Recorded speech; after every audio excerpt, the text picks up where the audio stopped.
Jack is going to rise to the occasion and talk about the entire Moby Jack. So on that note, I'd like to introduce Jeff, who's from the University of Texas in Austin.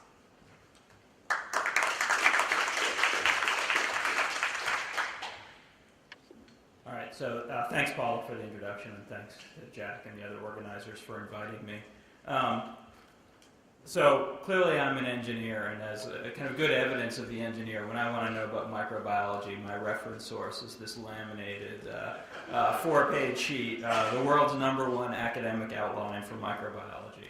So I'll come back to that a little bit later.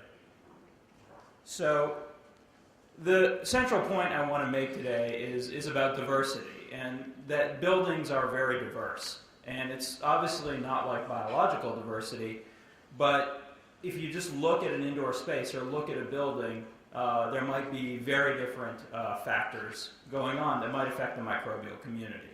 And so one of the points I want to get at today is kind of an exploration of which of these factors do we need to be thinking about to represent the differences between buildings. And just to give a little bit of more of my perspective here, when I think about a statement like the one on the left, that naturally ventilated buildings have a different microbial community, to me that's equivalent to the picture on the right. And that's probably a little bit hard to see, but that's if you go to Amazon and spend about $40, you can get a CSI branded DNA laboratory with a working centrifuge. And the issue that I raise here is that natural ventilation means a lot of different things. Natural ventilation might mean an open window. Natural ventilation might mean an open window that has a lot or a little bit of flow going through it. It might mean a system that's dedicated for providing ventilation that replaces a traditional mechanical ventilation system. It means many different things. And so lumping it all together can be maybe not the most meaningful way to look at things. And just to give a very practical example of this, if you have a tall building that's being air conditioned, the cold air in that building is going to want to tend to fall because it's more dense. And so the top of that building is going to be depressurized, and the bottom of the building is going to be pressurized with respect to the outside. So if you were to open a window in the building, again in the summer when it's being air conditioned, at the top of the building, outdoor air would come in. And so the microbial community would presumably more represent what was present outdoors.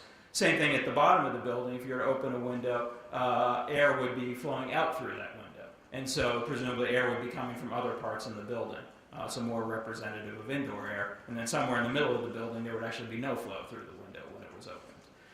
And this, of course, flips when you're heating the building, and it's affected by a lot of factors: how tall the building is, what the weather is, how the building is constructed, what kind of mechanical systems. But the point is that the very same act of opening a window can have a very different impact on the building.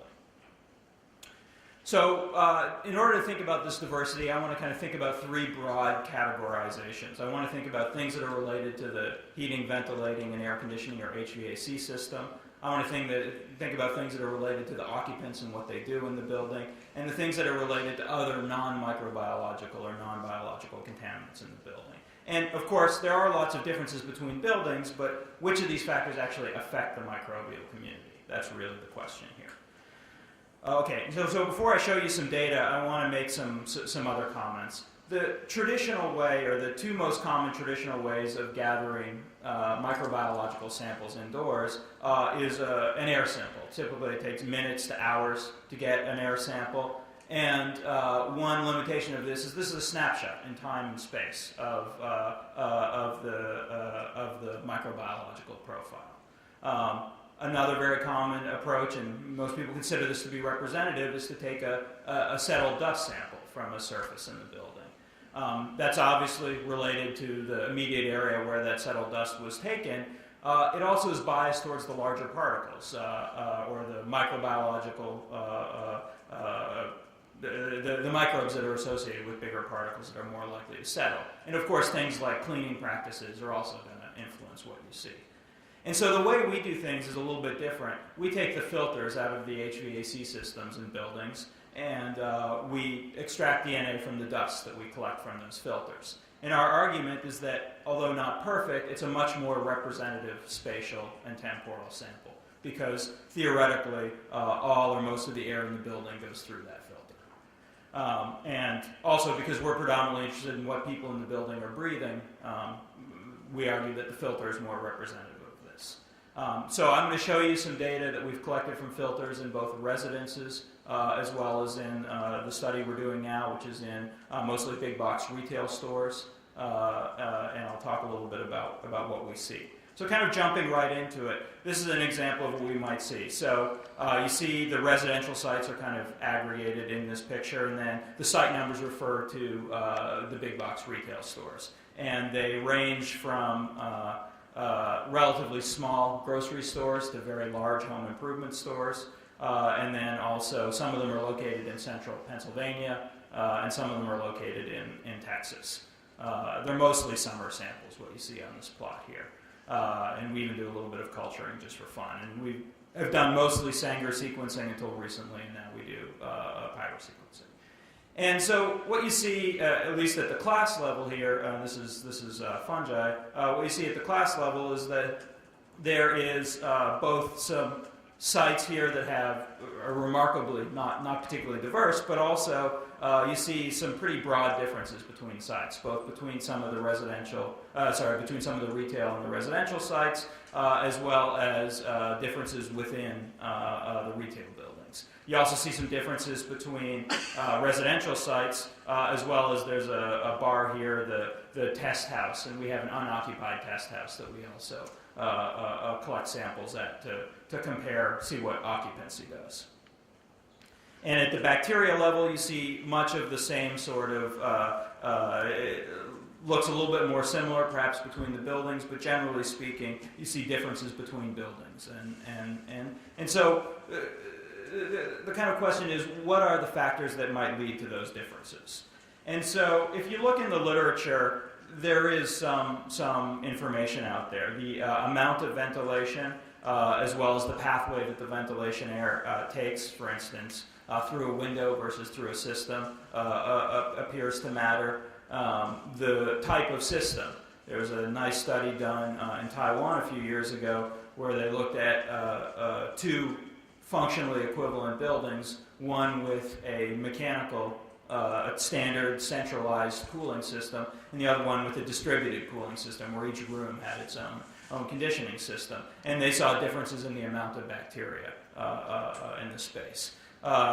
If you look at sampling different locations within a building, you certainly see differences. For example, there's a French study that found the dust in mattresses has a much higher, it has many more bacteria associated with humans than dust taken from a floor. I'm going to show you some data in a minute or two looking at occupants and comparing an unoccupied building to an occupied building. And there is a difference in the microbial community. I mentioned abiotic contaminants.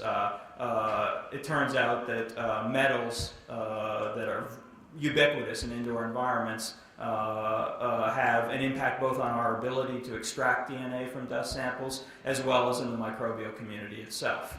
And then there's lots and lots of data out there showing that moisture plays a role too. So there's evidence out there that building factors do matter to both the amount of microbes as well as the microbial community.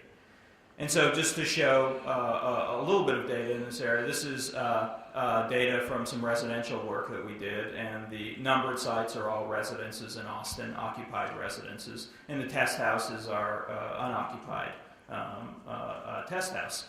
And what you see is particularly in sites 5 and 6, which are small homes with a relatively large number of people, i.e. graduate students, living in them, you see that a very different bacterial community than you do in the unoccupied test house. And when we did a weighted unifrac to compare these environments, the unoccupied test house has a bacterial community which is more similar to that in outdoor air than is to occupied buildings.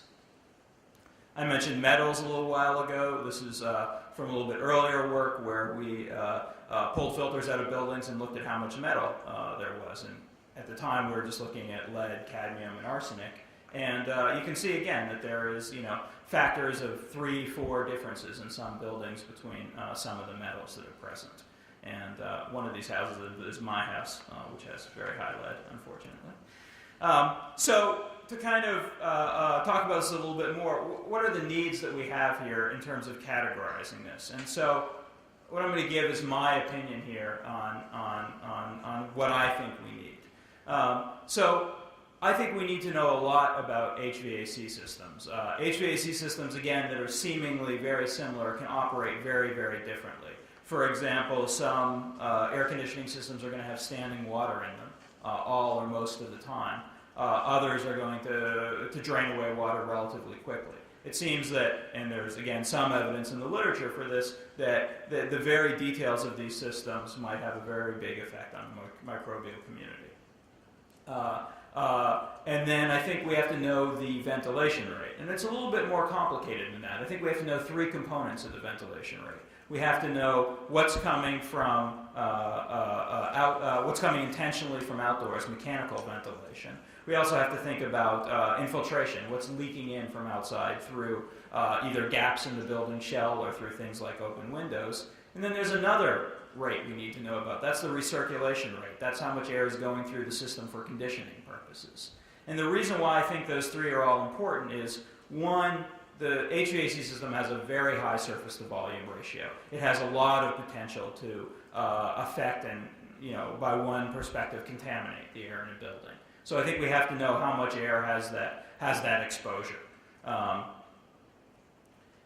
On the occupant side of things, I think we have to categorize, as most people are doing, the building age and what use is occurring in the building. And I also think we have to think about some metrics of just the density of people in the space. A big box retail store, from a volume perspective, has almost no people in it. I mean, it's a big empty space with just a few people in it. An apartment tends to have many more people per volume.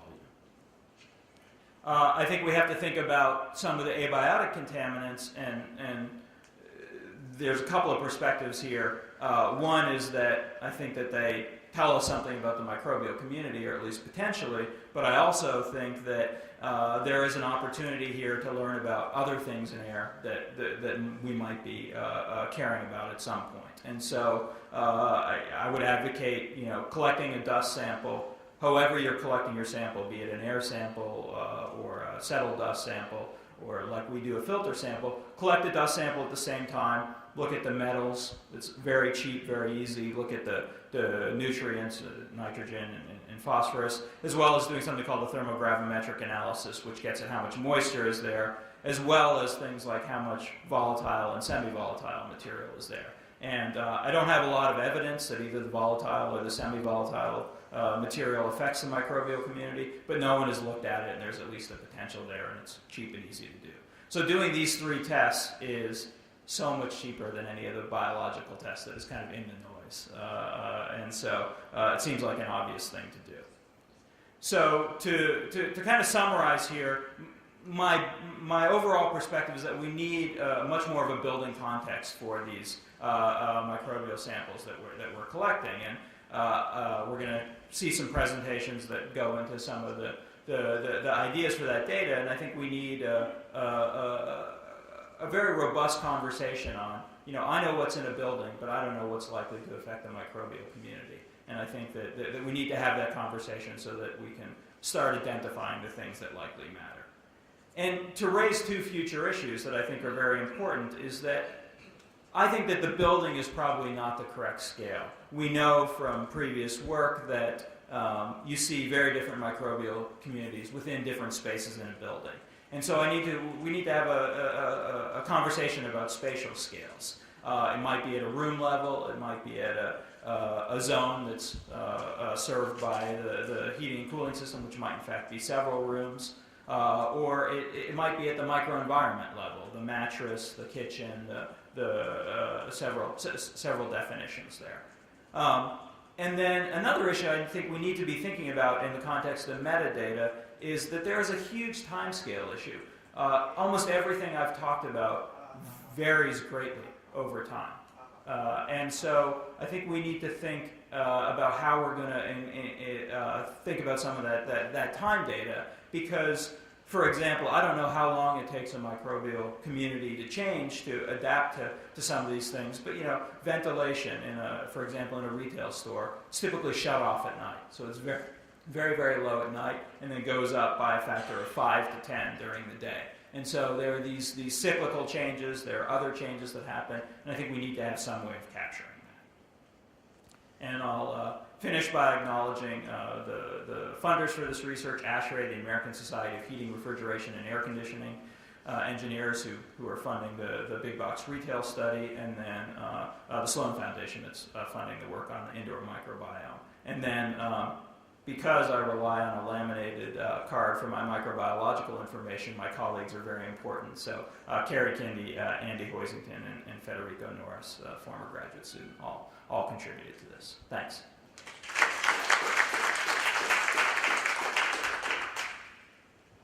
Are there any questions for Jeff? I got one question about the dust. So you said, how much dust do you need to do the dust For the abiotic contaminants? Yeah, very, very little. I always think about it in terms of what we get off a filter, but it's never a fraction of a gram is enough to do that. So not much. So you could just suck up some of the dead shell and do that with microscale analysis of the environment. Right. The entire system. Yeah. However, you're collecting a sample for the microbiological analysis. It's on that same order in terms of material. In the same vein, are you also looking, when you discuss mechanical systems, at the interface between your plumbing systems and the air handling systems? Yeah, I mean, there is certainly a link between moisture in buildings and so on. The plumbing system, there's kind of a direct connection to the mechanical system through the elements that use water in the mechanical system. And then there's obviously a lot of other uses of water in the building. We tend to focus on those in the mechanical system, but I think it's undoubtedly the case that the other systems probably matter too. And in particular, when you see moisture damage, there's been plenty of evidence that affects the fungal community. Jeff, would you say that the people who study indoor air are different from the people who study water? Oh yeah. There's let's see, what's the appropriate analogy here? Well, my wife is an architect, and so engineers and architects are pretty far apart on the span, and then pretty close to architects are those who study water and those who study air. So that's the distinction here. Are there any other questions? Right there. I know it's hard to come to samples for biases, but with sampling a filter, try to take anything into account in terms of is it really what's in the air or is it just what's on the filter, throwing repetitive in the filter versus not being. Some things don't pass the filters are in the air. Sure. So that's a great question. And so in the Norris 2011 paper, we looked specifically at some of the differences between, for example, an air sample and a settled dust sample. And in our test house, what we did is we collected an air sample every day for a month, and then combined those samples together and looked at how that compared to the filter sample. And so it's kind of still, I would say, preliminary, but our best indication is that a reasonably efficient filter is a much better representation of what's in the air than a settled dust sample. Now, it's still not necessarily great. You have to know some things about the system, how much air is going through the filter, what the efficiency of the filter is. But those things are knowable, unlike a dust sample where you simply don't know the time history that led to the dust depositing on that surface. So, not perfect, but I would say more perfect.